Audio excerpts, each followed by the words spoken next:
What is something the staffing industry is getting completely wrong?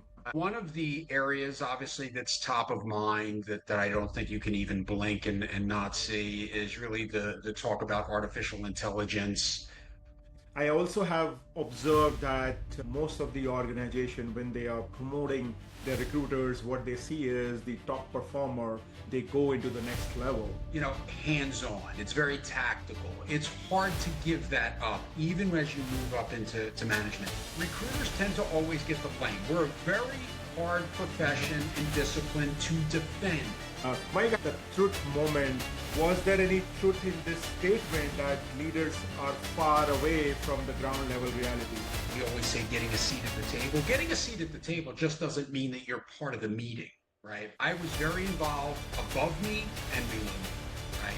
3 years from now, what will separate the staffing firms that will survive? I don't believe that artificial intelligence is going to put us out of business. Speed or quality? What wins in the long term? Quality.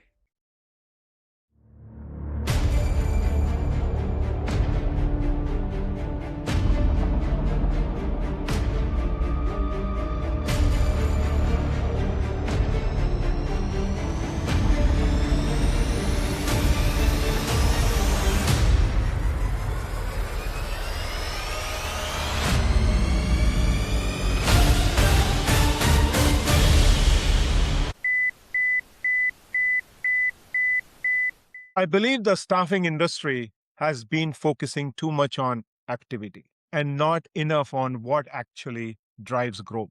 We measure calls, submissions, and placements, but we don't always question what's truly moving the business forward. So today, it's not about tactics, it's about truth. This is Rahul Karan Sharma, and you are listening to the Staffing Truth, where we talk about what actually drives growth in the staffing industry.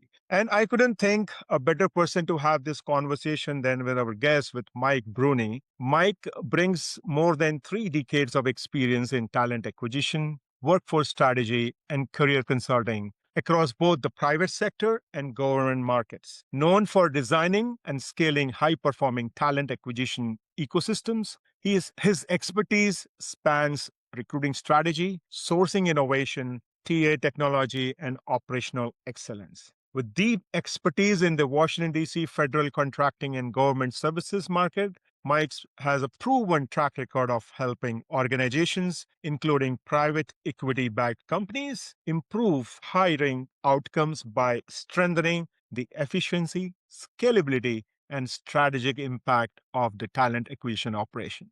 Well, Mike, excited to have you here. How are you doing today? Very good, Raul. Thank you for having me. It's a pleasure to be here. Absolutely. And I do recollect our first meeting, which was almost 10 to 15 years ago, where you were leading the local community group on recruiting Project Save. So I'm very excited to have you on this platform to share your expertise with our listeners. And to start with, I would want you to talk about, from your experience, what is something the staffing industry is getting completely wrong right now? Great question. And again, thank you for having me. It's interesting, our profession. I think there's a number of things we do right. There's a number of things we probably do wrong. One of the areas, obviously, that's top of mind that I don't think you can even blink and not see is really the talk about artificial intelligence in integrating today into human capital, staffing, and whatnot. Not to say that that is wrong, but I think it is. What I see going wrong is we are putting way too much stock, in my opinion, into artificial intelligence. The jury is still out. Automation has brought some good things. It's brought actually a lot of very negative things to our profession. So I think today the way that we're going about talent acquisition and staffing is we're putting way too much emphasis on artificial intelligence and augmentation.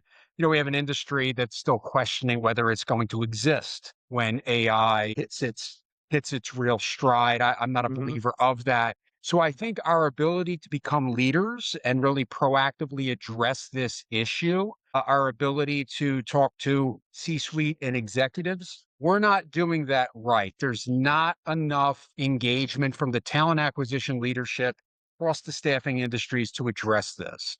I do think that a number of C-suite and executive leaders probably do feel, we've even heard CEOs out there talking about this, that AI can actually replace recruiting. I'm not a believer. So what we're not doing right, what we are doing wrong, I would say is not really addressing that problem head on and really speaking intelligently. And most Mhm. importantly, not demonstrating the value that real staffing and talent acquisition brings to any organization. Wow. I think very well said. And I am also of a firm opinion that AI will not replace recruiters, but definitely it will expose those recruiters who are not doing effective work. And I Absolutely. think our industry is all about relationship, engagement, and that is that piece which really differentiate between AI and the human being. So that one-on-one connection, that going for those coffee meetings, those lunches, those happy hours where you really connect at a deeper level is what differentiate us and the regular people who are trying to get business. You were mentioning about C executive talking about this AI aspect. What I listen is people just come and ask for business, more business. And without understanding my pain points, without understanding what my needs are, they are just been asking questions, questions, questions, how many requirements. And so that's really a bummer because we as staffing industry professionals, we are known for our relationship building, and we are not portraying, not everyone is portraying that. So thank you for bringing that point. Yeah, And I absolutely. know, And sorry, go ahead. oh, I'm sorry, no, Raul, just one more point on that, because I do a lot of speaking. I speak to a lot of different audiences. And probably I get that question from just about every audience I speak to if it's a talent person.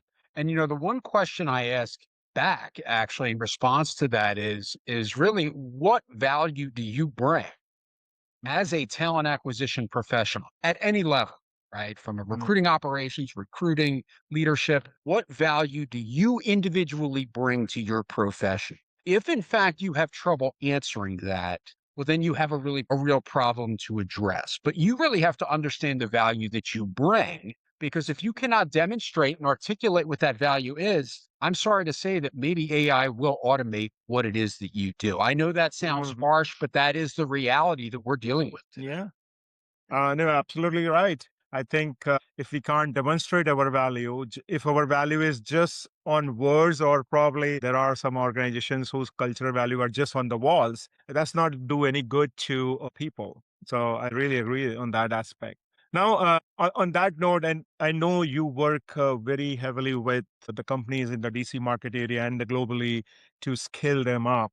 So, from your experience, what separates a staffing firm that actually scale from those who just try to stay busy? Well, it's a great question, and I think just my own personal opinion, though, there is again, I think it goes back with defining our profession, right? Mm, Yes, there are contingency staffing, there's corporate staffing. I think what exists in both of those camps are organizations and individuals that I think are more transactional, reactive, traditional. And then there are more that are more proactive, agile, and engaging. As we go forward, I think we are starting to now see sort of that paradigm shift, if you will, right? Corporations, staffing organizations, for a long time, we've been able to move forward and really, continue to keep that transactional nature because of the way that the talent pool, the candidate behavior, the technology to include artificial intelligence, just the actual trade craft and recruiting in general has substantially changed just in the last 5 years, more so than it's mhm, probably changed in the last 20 that I've been in, right? So I think what you're seeing here to separate yourself, I boil it down because I audit and I really audit and assess a number of recruiting organizations of all kinds. And obviously, nothing, I wouldn't say that there's a perfect system, but I see where some of the struggles are. And the struggles are in that more transactional reactive model. And mm, unfortunately, we don't see a really good foundation built in a number of the organizations, at least that I come into contact with. So I think going forward, what ultimately will separate, I believe, the really, really impactful recruiting organizations and individuals from the ones that aren't is the ability, and we probably have heard this before, to be proactive, to stay.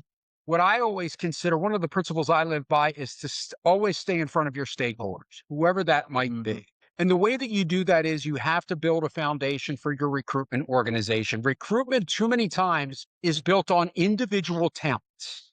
You have Mm. three good recruiters on a 10-person team.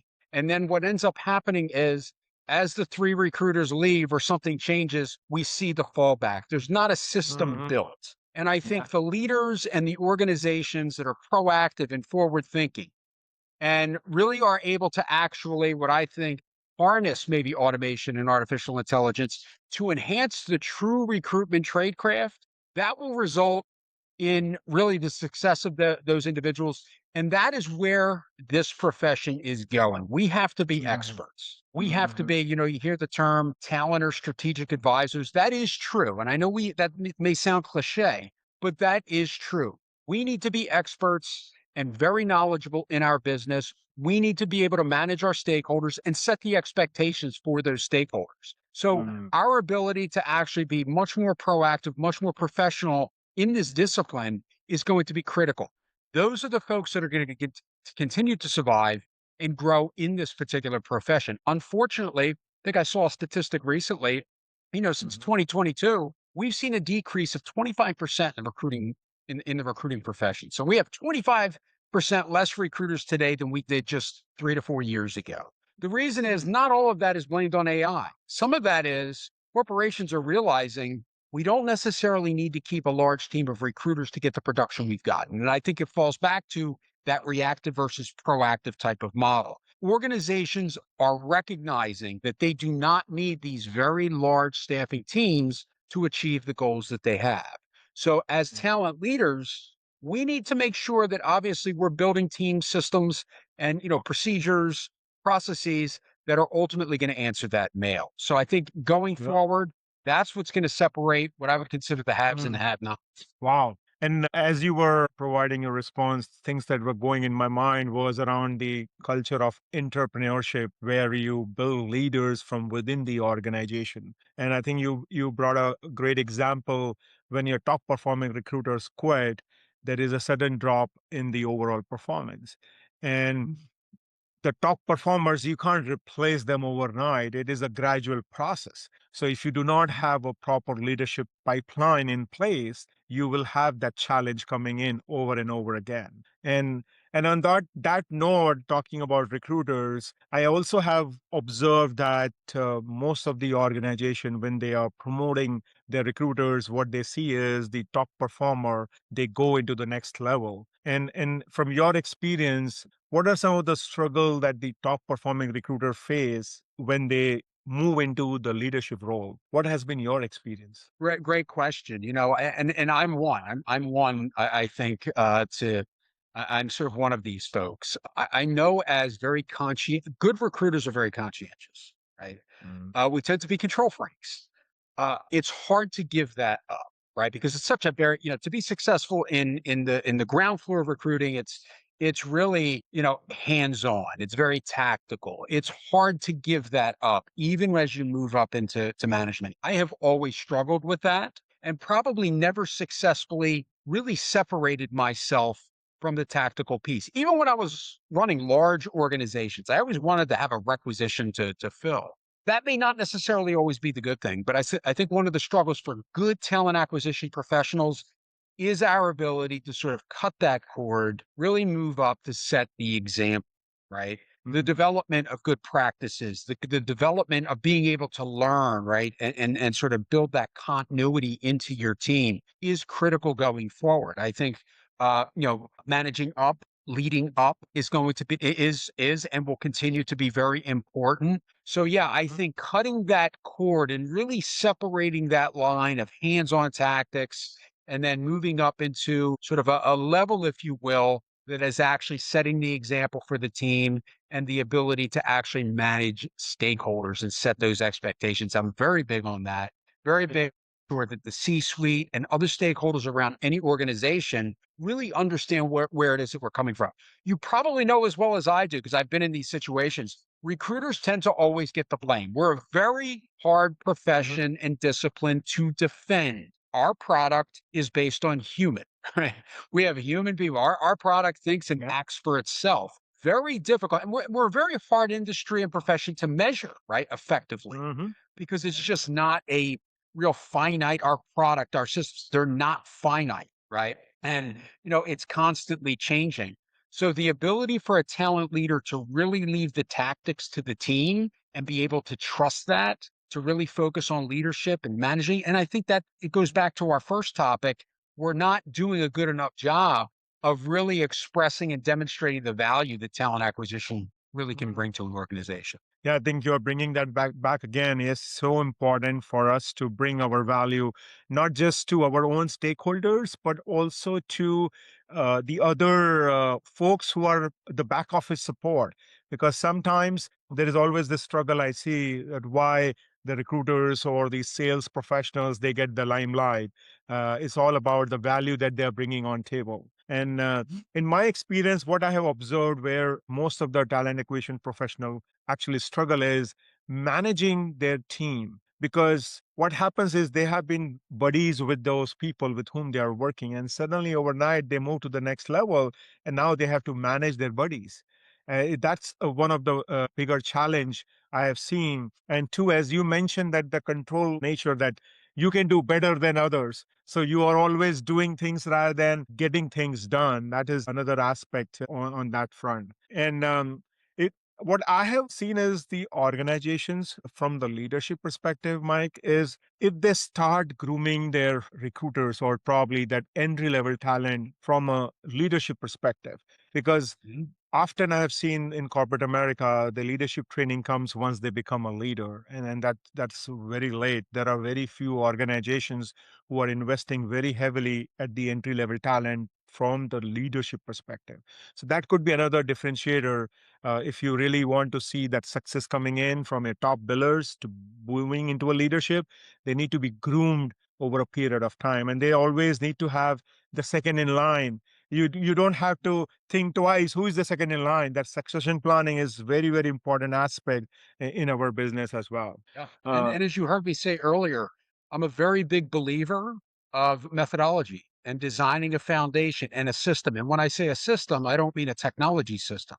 I'm talking about a system of operation, a methodology, a framework needs to be built. And then you are able to staff it with talent acquisition and recruitment professionals. That mhm, gives you number one, scalability. It gives you the ability to grow. It gives you the ability to absorb all of the turbulence that you're going to have in a recruitment organization.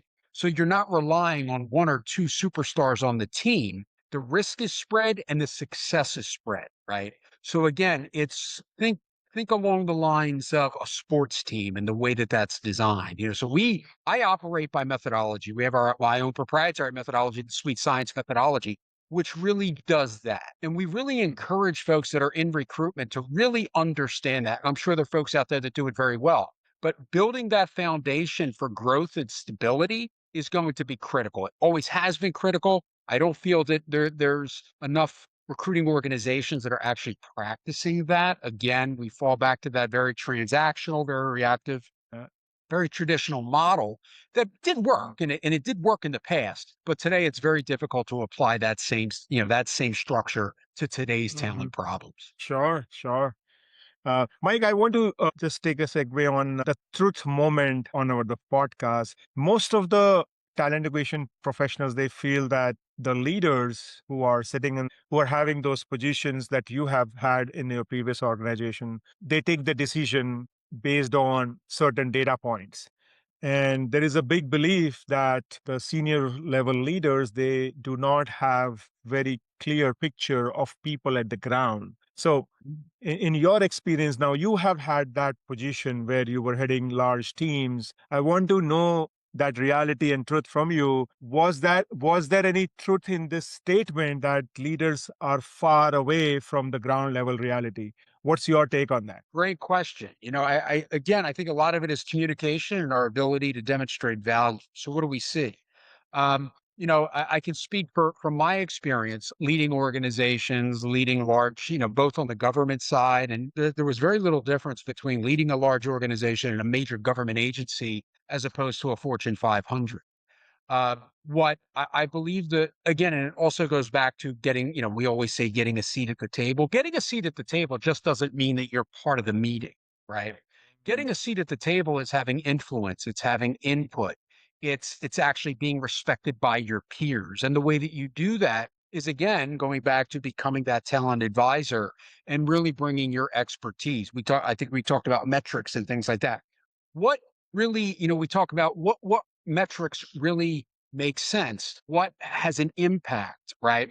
What measurement has an impact? Now, granted, you have to produce, right? Every talent organization has to produce. In the private sector, you've got to demonstrate that you are contributing to revenue or profitability, right? Those are your mission goals. I don't think we do a very good job of that as recruiters. We like to go in there and give you all the statistics that our days to close are this, and we have this and that. That's all good and fine, and you have to keep good metrics and do your measurements. But how do we articulate that? How do we translate that to a senior leader who only wants to see the numbers, not excuses? How do we do that? That is a seat at the table. That is influence. Your ability to take your piece of the business, right, which is talent acquisition, and actually articulate and convey that to senior leadership on how your organization provides that value by contributing to revenue, profitability, or whatever else an organization holds dear in the day-to-day operations. I haven't really seen that. I know it's not easy to do, okay, in demonstrating that, because sometimes, you're not going to have everyone on board, but that's just part of management. You have to do that. But I think in our ability to bring, to really demonstrate what our value is, I don't know that we do that from a profession wide. I'm not sure that we're doing that right. I think there's a lot of work to be done there in our. Got it. Got it. And so, as a leader, when you were a leader, were you close to the ground level reality, or you were just making decision based on the data points? Yep. Great question. I was very involved above me and below me, right? Meaning, I was very in tune with my frontline recruiters. I was also very close with all of my executives, the CEO, the COO, the CFO, right?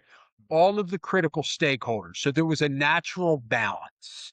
And I think as a true leader, at least in this profession, and I'm sure this is true of many professions, I believe you have to have that, right? And again, how was I able to do that? And why did I do that? It was because of the system that we created, right? So I designed the team, I designed all of the roles in and of themselves in my leaders that were actually in my organization, from my recruitment operations team to each of my business unit teams. And then obviously we mapped and built a framework around our business lines. So we were tied into every single functional department: finance, security, right? The C-suite, contracts, business development and growth. We were tied into every aspect, right? Because we wanted to make sure that our value was felt equally around the organization. And the only way to do that, you can't do that with just having 3 or 4 superstars and everything else is transactionally going. You have to methodically build that. So there's a design, there's an engineering and design element to that, and it's methodically thought out and actually executed in such a way that I was able to say, okay, we've designed the way that we're going to recruit. My leaders understood what those principles were. Okay. And then it was articulated and relayed not only to the C suite, I was actually briefing the boards of those companies at that particular time, because recruitment, and I will say that I was very fortunate to have a corporate board in a publicly traded company actually involved, right? I mean, I was on some of the investor calls. So that's getting a seat at the table. Now, I'm not patting myself on the back. What I'm saying is, we designed that, myself and my team, along with my C-suite leaders. We collectively designed that approach. I always felt like I was on one team.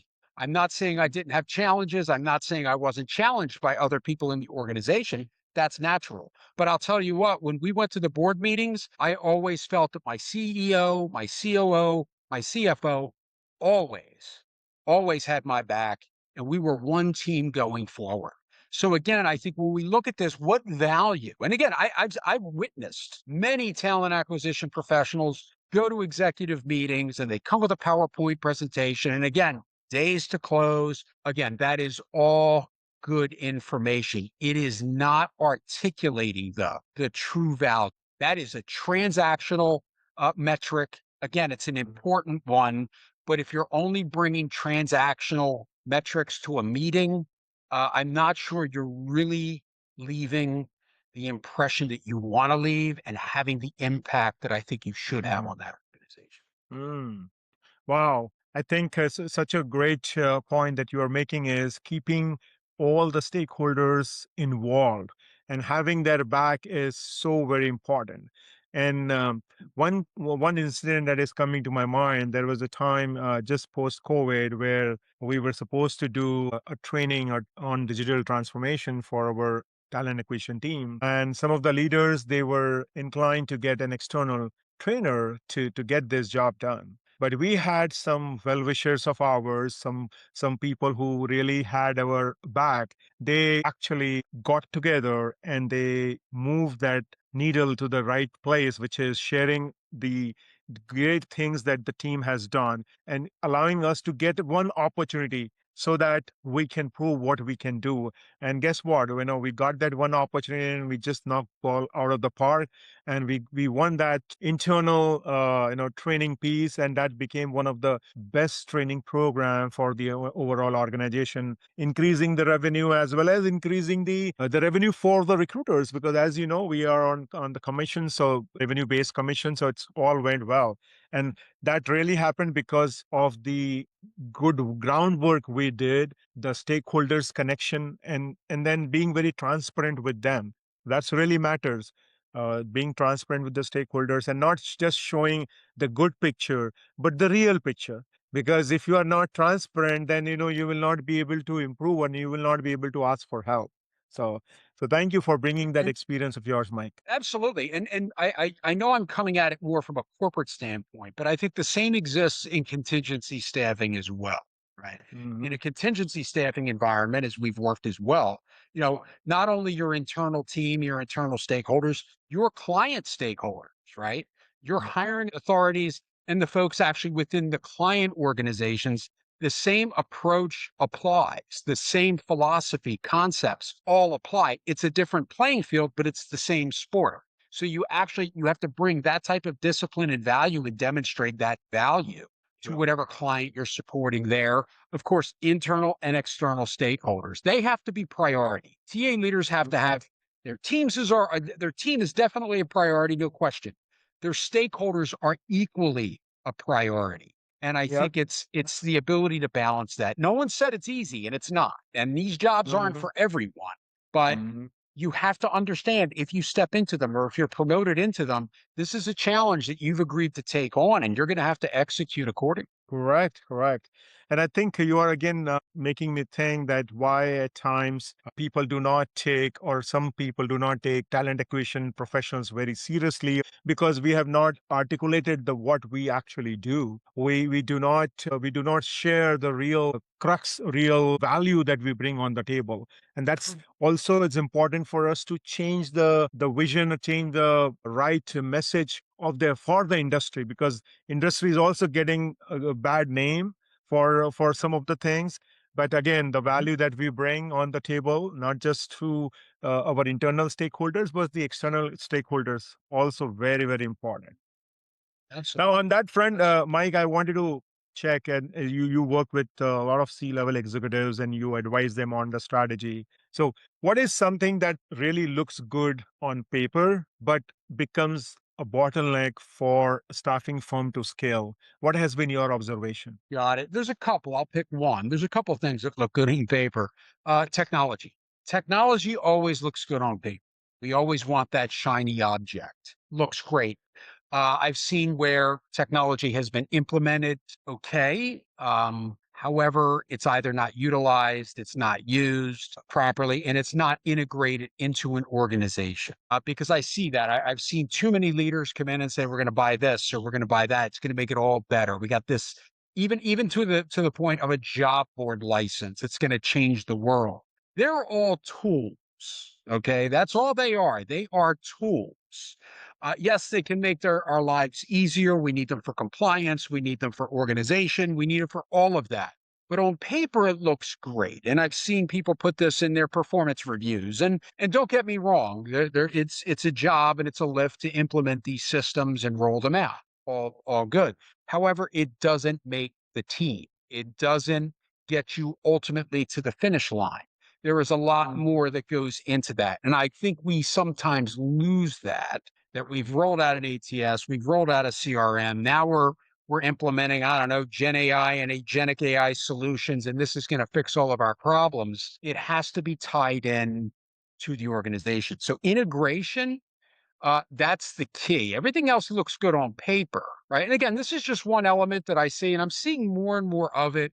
I think a lot of it has to do with the hype of artificial intelligence and some of these agentic platforms. But I've seen some leaders actually say, right, we just brought this new tech in, it's going to change the world. And yes, it can have initial impact, but without the actual real professional talent acquisition, approach, that's just another platform and a tool, Mm, and it can be a very expensive one. So that is just one of the things that I see on paper. I also, again, we mentioned it earlier, some of the very traditional uh, metrics that we keep look good on paper, but in reality, it may not necessarily be answering the mail. It may not actually be making the organization any more successful, right? It might not be demonstrating the value that we truly bring.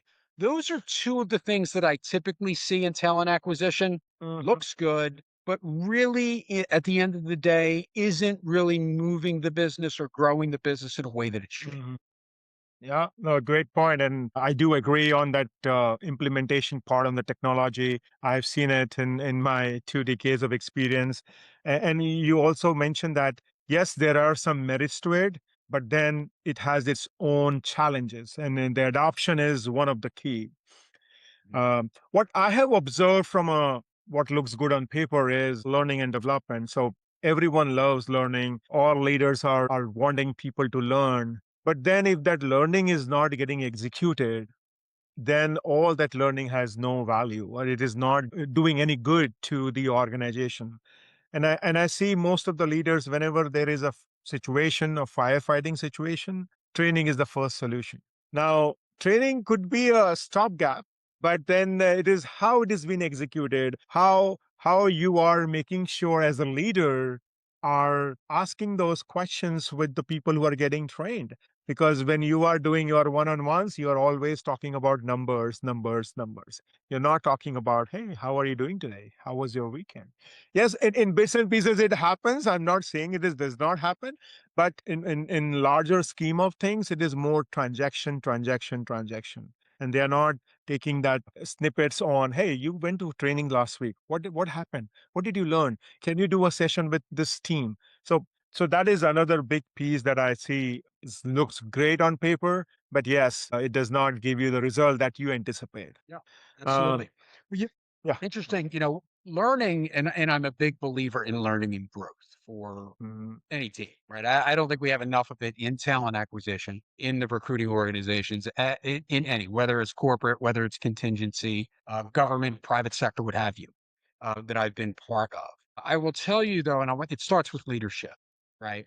mm, You as the leader or leaders in an organization have to set the tone. You automatically set the tone, right? mm, So learning your team, your direct reports, the people in your organization should be learning from you just by example alone. It starts that way, right? So if you're really looking to build a first-class organization, which I think every leader should strive for in any function, but particularly we're talking about talent acquisition, I really think leaders have to strive for that. I always made it priority to make sure that I was setting an example for my team. I'm not mm, perfect, right? And I probably didn't handle every situation the best I could.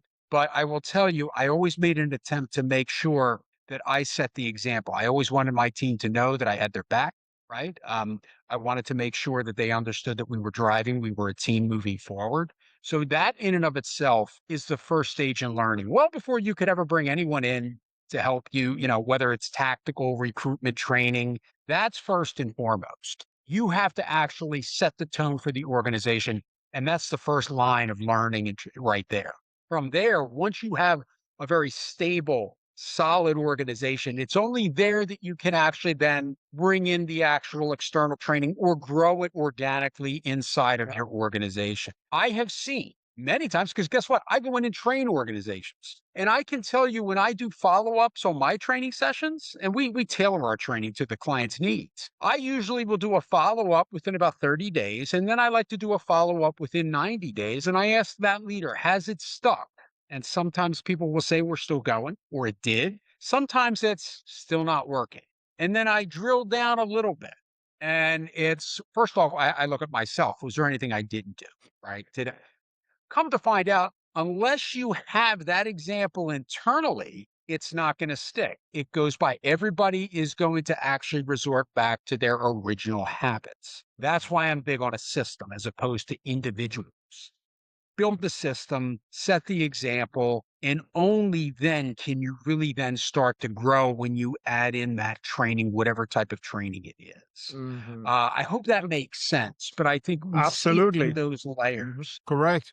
And leading by example, I think the best way for you as a leader to imbibe a culture, and definitely asking those, drilling down, as you mentioned, that when you drill down, it's important, because if as an individual contributor, if I feel that okay, my manager is not bothered whether I'm learning or not learning, then learning becomes the second priority. But as a leader, if you are drilling down, if you're asking questions, then definitely they will also put their best foot forward when it comes to training. So, yep. Absolutely.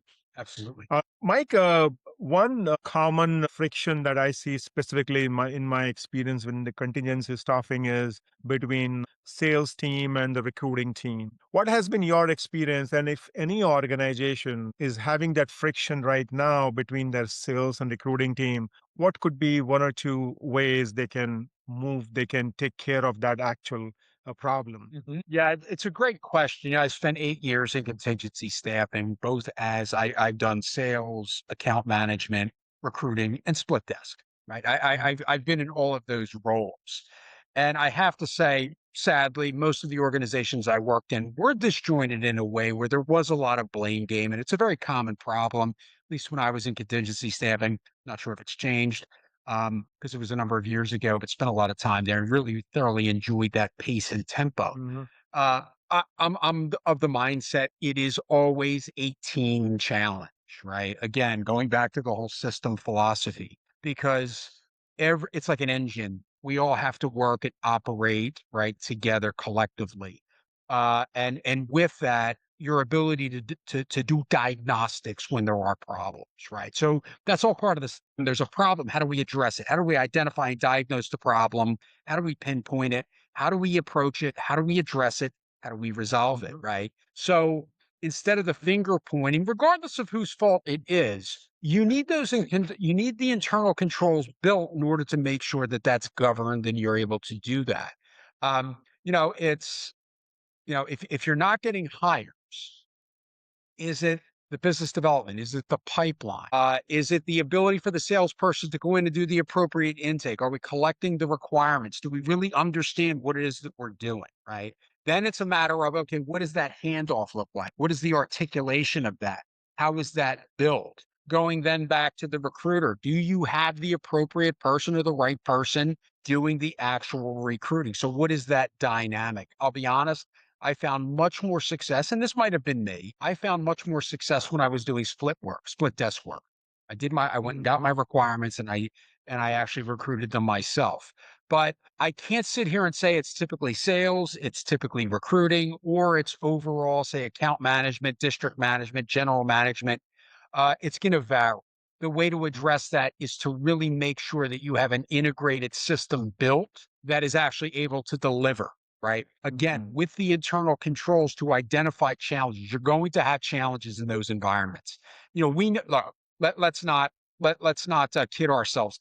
That is it can be a very cutthroat environment, particularly when you're talking about commissions, right? Candidate ownership, depending upon how that organization operates. When you have that type of environment, it is critical that you have a defined process and system to make sure that you try to mitigate the challenges that you're going to have because you are going to have challenges. So I hope Mhm. that answers your question. I think that that responsibility is distributed and spread throughout the team. Again, problems are going to come up, but having actually the foundation and the build to absorb it, to diagnose it, to address it is going to be critical. Sure. No, I second that. And I think in my experience, what I've seen is the trust factor, the trust between the sales team and the recruiting team, that each one of them will do at their best of their ability. The moment we start losing the trust, that's where the problem starts happening to start with. And then another thing I have noticed is there is a lack of communication. People are just thinking, and then they are putting all their thoughts in an email, and the communication is happening on an email.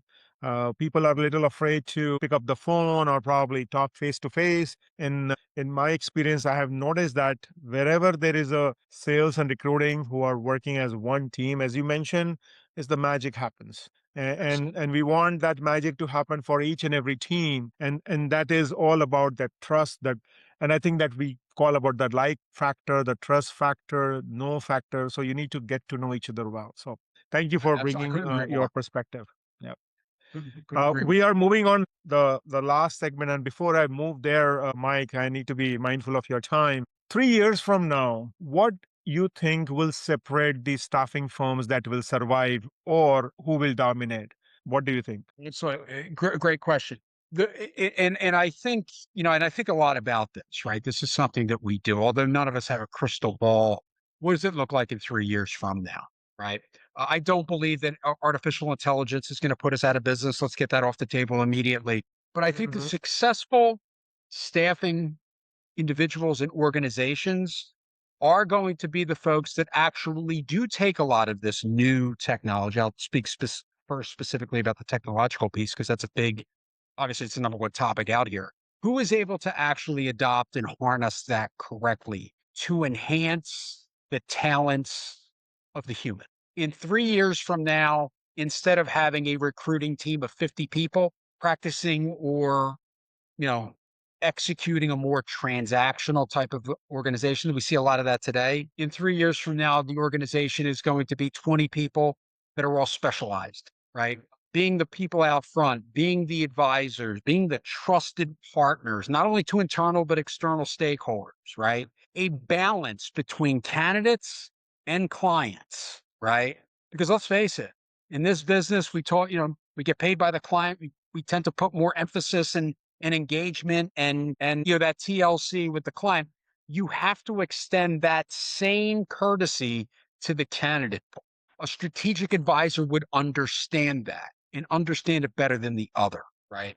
So I think smaller teams, higher efficiency, higher production, higher quality delivery. Okay. I think organizations will take, I really think in 3 years, a number of organizations are going to take much more care and give much more attention in the preparation of their staff, right? Meaning Mm. that if I'm putting a recruiter on my team, or if I'm bringing an account manager or a salesperson, I think there's going to be much more vetting. And I think we've already started to see that of the individual to make sure that they have the right people in that particular organization. I don't think we are in that role. I don't think we've done a great job of that over the years of really being able to put the right people in the right position inside the right organization. And I think in 3 years, that's where you're going to see the successful organizations. Who has really thought through all of that?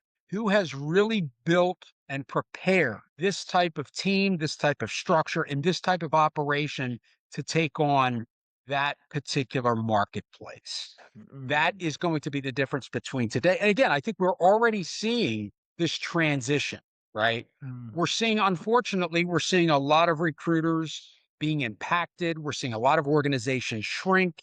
We're seeing a lot of uncertainty in the market and among executives, right? Who still, and again, this goes back to some of our challenges, who still view talent as a cost center and not an added benefit. That's going back to showing the value. I don't think we've Mm. done a good job of that. So I think in the future, that's that's going to be the successful organization, the successful team. It's going to be the folks Mm. that actually understand it and they're able to merge really the technology as well as the human factor together for the benefit, the value of the organization, and be able to measure it and demonstrate. Wow. So, ladies and gentlemen, if you really want to dominate your organization in 3 years from now, focus on harnessing that technology, number one. Focus on making sure that we are providing that true value that we all provide to our clients and our stakeholders. And lastly, that human connection, becoming that specialized person. So, harness your talent to the core. Develop your talent from a generic talent acquisition professional to that specialized one. That is what will differentiate you and the rest of the team or rest of the industry. So focus on that. All right, Mike. So we are now moving to something what I call the staffing truth round. So short answers, no overthinking, just your instincts. So there will be 10 questions will be coming to you, my friend. Okay. So that's staffing truth round. The first one. One word to describe the staffing industry today. One word to describe the staffing industry today: confused. Okay. Speed or quality? What wins in the long term?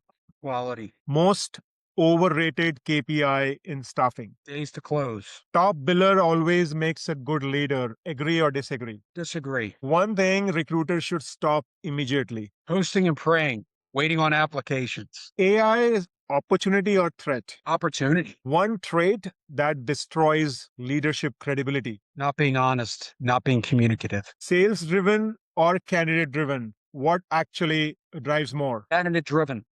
I've seen it. Candidate driven. And one mindset shift that changed your career. Proactivity. Making it happen. Initiating. Not waiting. Okay. Initiating. It's got to be governed, but it's got to be proactive, and you have to initiate. You've got to stand out. Now, this last one, I want you to finish this sentence, Mike.